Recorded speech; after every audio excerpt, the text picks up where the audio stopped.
Why do you think in this day and age, like why do you think people are so dismissive over film school now? Well, there's like such a debate. Like, do you really need film school? Why do you think that is? Because we're in a new age of information and the internet, where any type of information is just instantly accessible. So before the internet, you were like, okay, where do I actually learn filmmaking?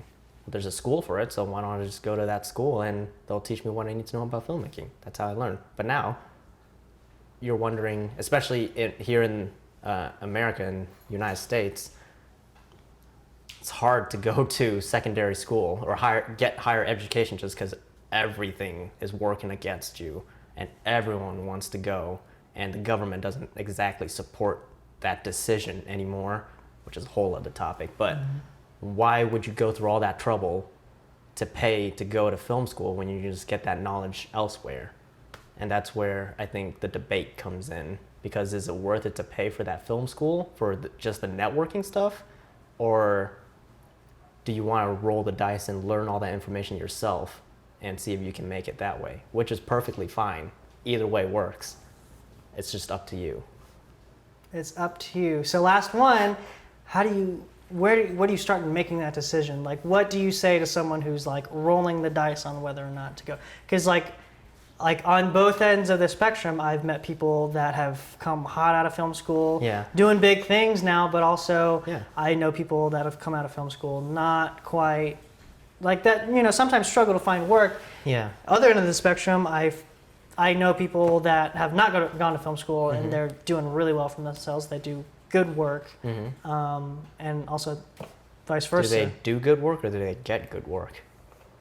They do good work, yeah. I see people that haven't gone to film school and they have really good habits. And that's the one thing, actually I lied, I have one more question. That's the one, that's also another thing that I noticed too, is that a lot of people, when they either don't go to film school, they start to set really bad habits, and that's kind of where the bad information comes into play, and having that kind of mentorship. But that's where that on-set experience comes in handy, because when you're not like, if you're diving into this career and you get on set and you're under someone else in a certain department, close your mouth and just watch and listen.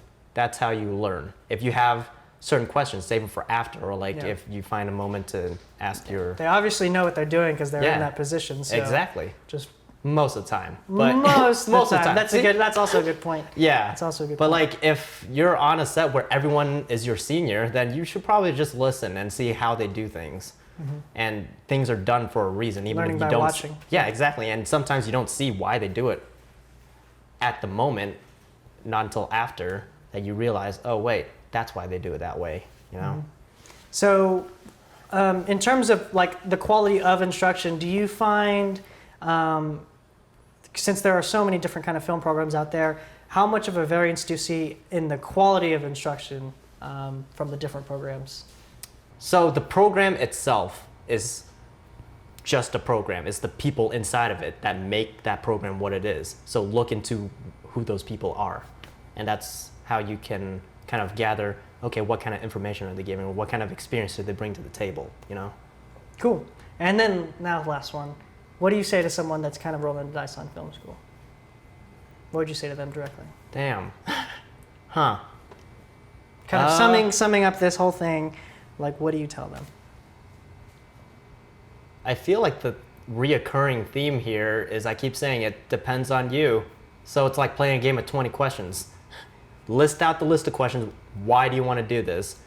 Where do you want to end up? Or where are you headed? Because I mean, it at some degree, it is somewhat important to know kind of the history behind the film industry, and also film theory. Film theory is kind of a kind of very much so underrated part of filmmaking, and it's from a lot of the film theory that we learn about in film school that kind of help us kind of gather our own voice, I feel, in that sense. So it depends. You know what? Actually, one thing.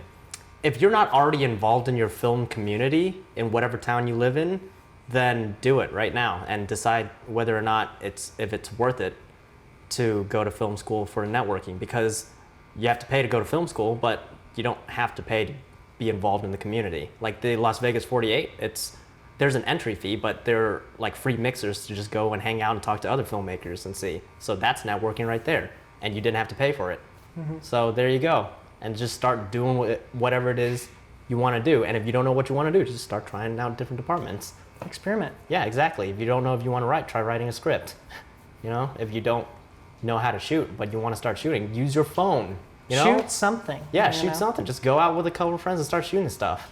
Make sure you tell stories, though. Even it might start out bad, but we all start out. Everybody literally starts out from somewhere. I feel like a lot of people lose sight of that too. Like you or me, like when we first started out, it was not so much of a pretty sight, but you know, and like where the stuff that you shoot that you've shot before you started film school. Where is Ready? it? Cut to it. Bam. So tell me what you want to hear. Something that'll like those ears. All right, we're back. You see what I mean? Wow, that was awful. That was an awful 2 seconds of. You want to know what one of the first things I ever shot was our original Batman Nightwing short. That was the first. Was that the Red Hood one? Yeah, the old one in the parking garage. Ready? Bam. Come on, Dave. Why let the big man touch you better?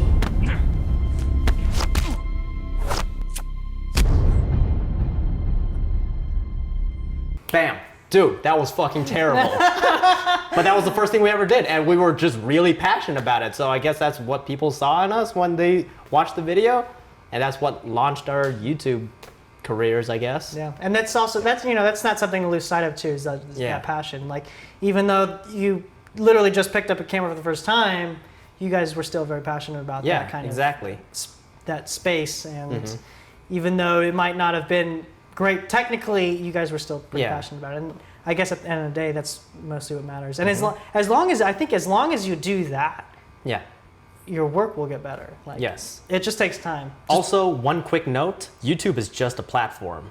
If you're a filmmaker, you can tell your stories anywhere and your fans will follow you if they're loyal. You know, if you build a good community, they will follow you wherever you go in your career. So if YouTube collapses and closes down, we can still make shorts.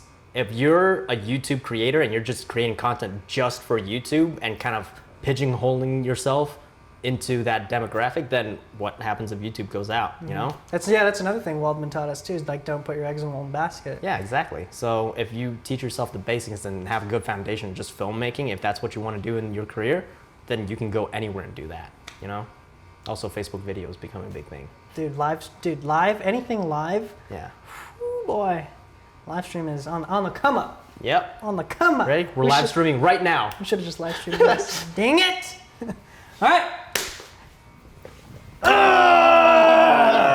Yeah, that was a good interview, man. Dope. What did you think? I thought Yeah, it was that was cool.